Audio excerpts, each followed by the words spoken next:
Hi guys, and welcome back to Petrolhead Podcasts. In many ways, mid-size three-row SUVs have become the default go-to choice for family buyers in America, with people being attracted to their combination of practicality, styling, and comfort. As a result, the segment is hotly contested, with nearly 20 entrants in a competitive space. The Ford Explorer has always offered a combination of value and solid driving dynamics in addition to good levels of practicality.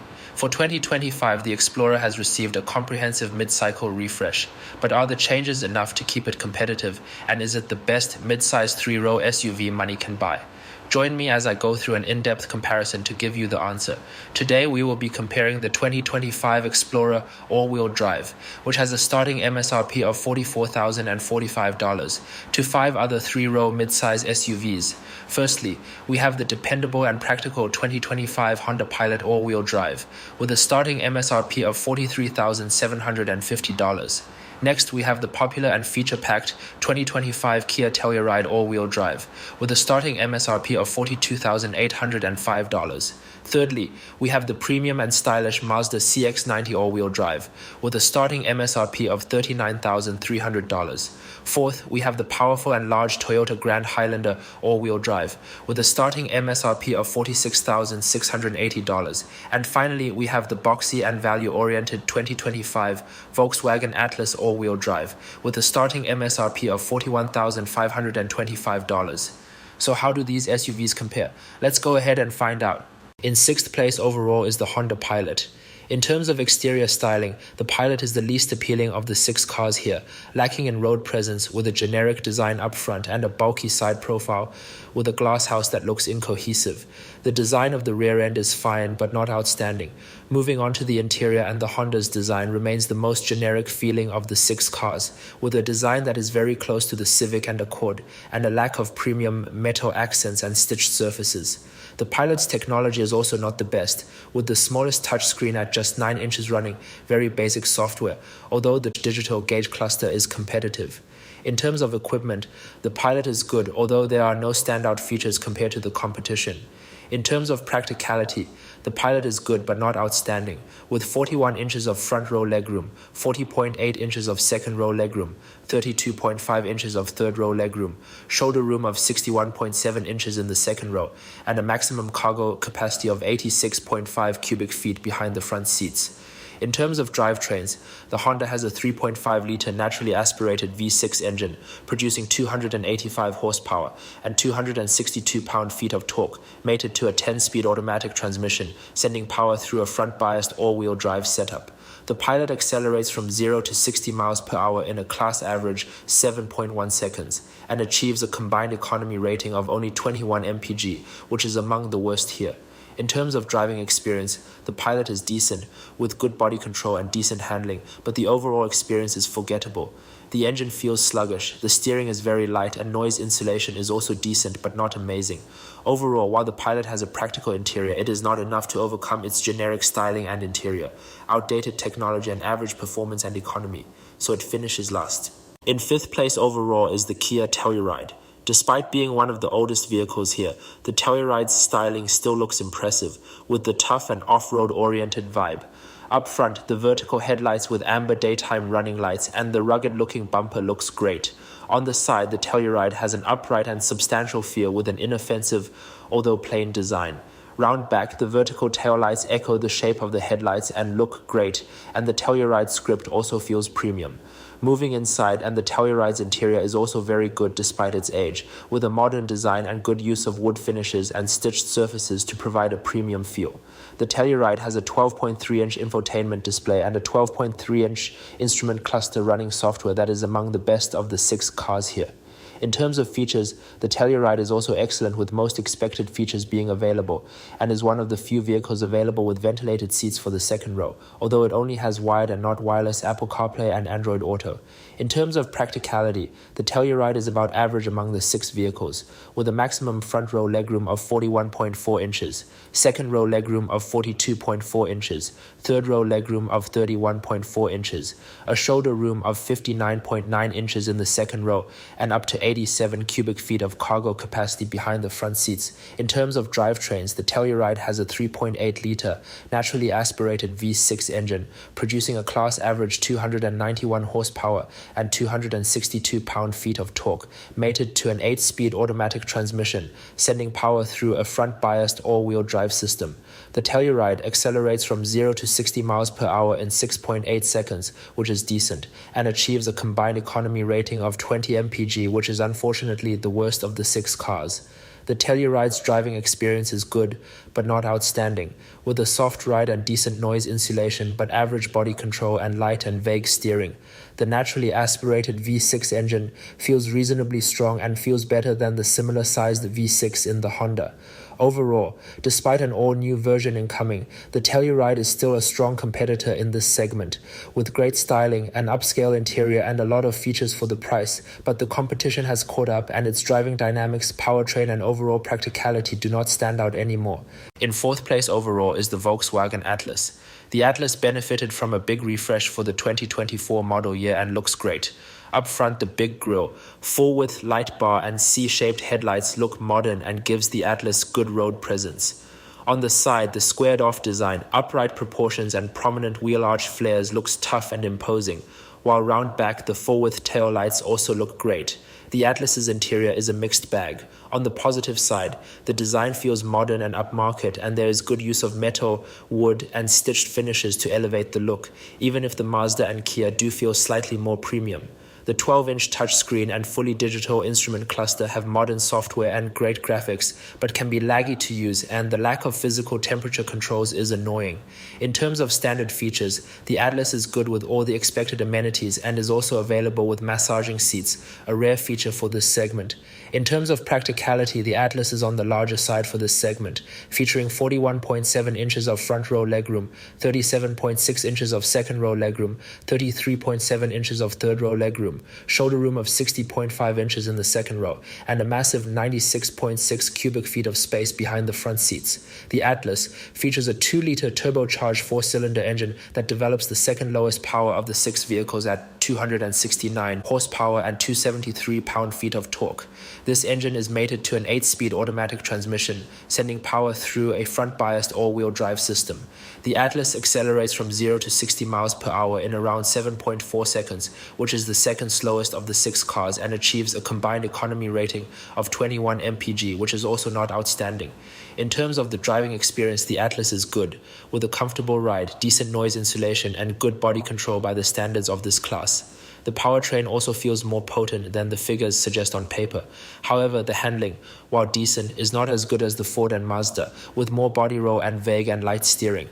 Overall, the Atlas has an above-average driving experience, great practicality and standard features, excellent value for money and a modern interior, but the average powertrain and frustrating technology keep it away from finishing higher. In 3rd place is the Ford Explorer. The Explorer's styling is a mixed bag. Up front, I think the redesigned grille feels too big relative to the slim headlights, but on the side the Ford is attractive, with the rear-wheel drive architecture giving it a long hood and cab backward proportions. Round back, the Explorer's taillights do look fussy with the lines that flow into the trunk door. Moving inside, and the Explorer has received a big refresh for the interior and has a much more modern and upmarket design with improved materials, although the overall quality still can't match the likes of the Mazda and Kia. In terms of technology, the Explorer now gets an updated 13.2-inch touchscreen running Google-powered software that is among the best of the 6 vehicles, supplemented by a 12.3-inch gauge cluster. In terms of features, the Explorer has all the expected amenities and, like the Atlas, also offers massaging front seats. Although a head-up display most of the other cars have available is not offered. In terms of practicality, the Explorer is about average for the segment, with 43 inches of front-row legroom, 39 inches of second-row legroom, 32.2 inches of third-row legroom, a shoulder room of 61.9 inches in the second row, and a maximum cargo capacity of 85.8 cubic feet behind the front seats. As standard, the Ford features a 2.3-liter turbocharged 4-cylinder engine with a maximum output of 300 horsepower and 310 pound-feet of torque, mated to a 10-speed automatic transmission, sending power through a rear-biased all-wheel drive system. The Explorer accelerates from 0 to 60 miles per hour in 6 seconds, which is the fastest among the base engines of all 6 cars, and achieves a combined economy rating of 23 mpg, making it one of the more efficient vehicles here. The Explorer has a well-judged driving experience. The 2.3-liter engine feels powerful and responsive, and the vehicle has a decent ride with good body control and decent steering by the standards of the class. Handling is also above average, although does not feel as sporty and agile as the Mazda. Overall, the Explorer has a good balance between practicality, technology, performance, and driving experience, even if it doesn't stand out in any particular area and so finishes third. In second place is the Toyota Grand Highlander. The Grand Highlander's styling is decent, even if it looks like a bigger RAV4 from the front. Up front, the angular headlights and aggressive air intakes look good, while on the side the upright and boxy proportions are attractive. Round back, the vehicle looks bland, and the general vibe is also similar to the RAV4. Moving inside, and the Toyota's interior features good materials and build quality and a decent design, but it lacks the upmarket feel of the Mazda and Kia. The Toyota has a 12.3-inch central touchscreen that runs modern and intuitive software, supplemented by a 12.3-inch digital gauge cluster. In terms of features, the Grand Highlander is offered with all the expected amenities. In terms of practicality, the Grand Highlander is excellent, with 41.7 inches of front row legroom, 39.5 inches of second row legroom, 33.5 inches of third row legroom, a shoulder room of 60.2 inches, and a class-leading maximum cargo capacity of 97.5 cubic feet behind the front seats. The Toyota's base engine is a 2.4-liter turbocharged 4-cylinder unit that delivers a maximum output of 265 horsepower and 310 pound-feet of torque, which is among the less powerful of the 6 cars. This is mated to an 8-speed automatic transmission, sending power through a front-biased all-wheel drive system. The Grand Highlander accelerates from 0 to 60 miles per hour in around 8 seconds, making it the slowest car here, and achieves a combined economy rating of 22 mpg, which is competitive for the class. In terms of driving experience, the Grand Highlander's engine, despite the low power outputs, does feel eager and responsive. The ride quality is very good, although body control is average with a lot of body motions on the move. Handling is decent but not as good as the Mazda and Ford, with more body roll and numb-feeling steering. Overall, the Grand Highlander is an impressive vehicle with class-leading practicality, good technology and decent driving dynamics, but it lacks the upmarket interior and sophisticated ride and handling of the Mazda, so finishes second. In first place is the Mazda CX-90. The Mazda looks fantastic for a midsize SUV with attractive slim headlights and daytime running lights that flow into the signature Mazda grille. On the side, the Mazda's proportions are very good, with the classic long hood, cab backward rear-wheel drive proportions and upright stance. Round back, the Mazda also looks upscale. The Mazda also has an upscale feeling interior with an attractive design. An abundance of stitched surfaces and metal accents elevate the interior and material, and build quality are the best of the 6 cars here. The Mazda features a 12.3-inch central infotainment and a 12.3-inch digital gauge cluster. The screens are decent, but the infotainment system feels basic compared to the Ford and Toyota. In terms of features, the CX-90 is great, with most amenities buyers expect being offered, and like the Kia, is also available with ventilated seats even for the second row. In terms of practicality, the Mazda is not the best for this segment, with 41.7 inches of front row legroom and 39.4 inches of second row legroom, which are competitive figures, but third row legroom is only 30.4 inches, the least of the 6 cars, and the shoulder room of 58.1 inches in the second row also makes the Mazda the narrowest of the 6 cars here. A maximum cargo capacity of 74.2 cubic feet behind the front seats is also the smallest of the 6 cars. The Mazda comes standard with a 3.3-liter inline 6-cylinder turbocharged engine with a 48-volt mild hybrid system that delivers a maximum output of 280 horsepower and 332 pound-feet of torque, figures that are among the best here. This is mated to an 8-speed automatic transmission sending power through a rear-biased all-wheel drive system. The CX-90 accelerates from 0 to 60 miles per hour in around 6.7 seconds, which is among the quickest of the 6, and despite the healthy power figures, the Mazda achieves a combined economy rating of 25 mpg, the best of the 6 cars. In terms of driving experience, the Mazda is the best of the 6 cars here, with a strong inline-6 engine that gives the vehicle a smoother and more effortless feel behind the wheel than most of the competition, and this engine is also well matched to the 8-speed automatic transmission. The steering is sharper and more direct than the competitors, and the car has a rear-biased and planted feel-through corners and the best body control of all 6 vehicles. This is not at the expense of ride quality, which remains good even if it doesn't feel as soft as cars such as the Telluride and Grand Highlander that focus more on comfort. Noise insulation is also impressive.